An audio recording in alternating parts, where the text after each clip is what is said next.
తెలంగాణ రాష్ట్రం ఏర్పాటుకు కారణమైన మా తాత డాక్టర్ బాబాసాహెబ్ అంబేద్కర్ గారిని విస్మరించడం తెలంగాణ ముఖ్యమంత్రి గారికి తగదు. తెలంగాణ రాష్ట్రం ఏర్పడితే తప్ప ఈ ప్రాంతం ప్రజలు నీళ్ళ కోసం కానీ, నిధుల కోసం కానీ, ఉద్యోగాల కోసం కానీ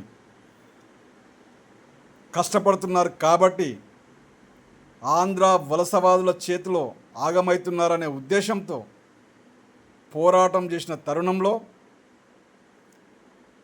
భారత రాజ్యాంగంలో చిన్న రాష్ట్రాలు ఏర్పడితే అభివృద్ధి జరుగుతాయని మా తాత డాక్టర్ బాబాసాహెబ్ అంబేద్కర్ గారు రాసిన రాజ్యాంగాన్ని, ఆ చట్ట ప్రకారమే తెలంగాణ రాష్ట్రం ఏర్పడ్డదన్నది 100కి 100 నిజం. అలాంటి వ్యక్తిని విస్మరించడం తెలంగాణ ముఖ్యమంత్రి గారు చేస్తున్న ఈ విధానం సరి అయినది కాదు. ఎందుకోసమంటే విశ్వవ్యాప్తమైనటువంటి వేదికగా 72వ ప్రపంచ సుందరీమణుల పోటీలు మన హైదరాబాద్లో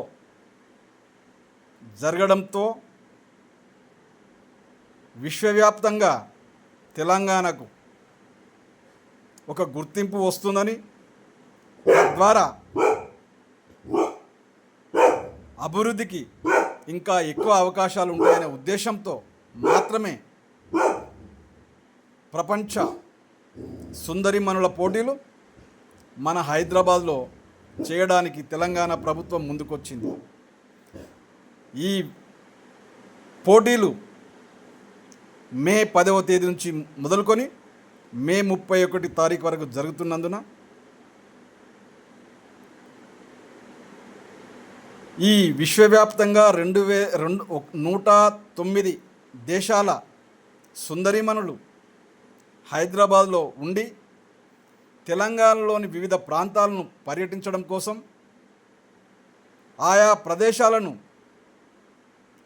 వారిని తీసుకెళ్లడం ద్వారా తెలంగాణ అభివృద్ధికి ఉపయోగపడుతుందని చేస్తున్నటువంటి ప్రయత్నంలో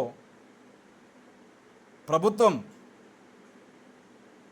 చేస్తున్న కృషి మంచిదైనప్పటికీ తెలంగాణ అనే రాష్ట్రం ఏర్పాటుకే ప్రధాన కారణమైనటువంటి డాక్టర్ బాబాసాహెబ్ అంబేద్కర్ గారి విగ్రహం, 125 అడుగుల విగ్రహం హైదరాబాద్ నడిబొడ్డున సచివాలయానికి, పరిపాలనా భవనానికి అతి సమీపంలో ఉన్నదాన్ని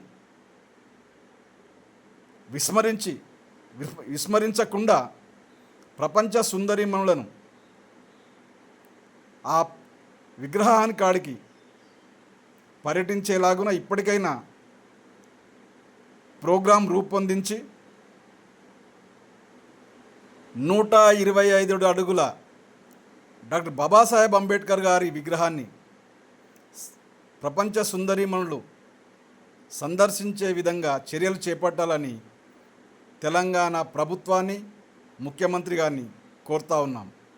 మీ చిలకమరి నరసింహ, రాష్ట్ర SC/ST కమిషన్ మాజీ సభ్యులు, Phule Ambedkar mission national coordinator, all India Bahujan Satta అధ్యక్షులు. 9848471446. Thank you.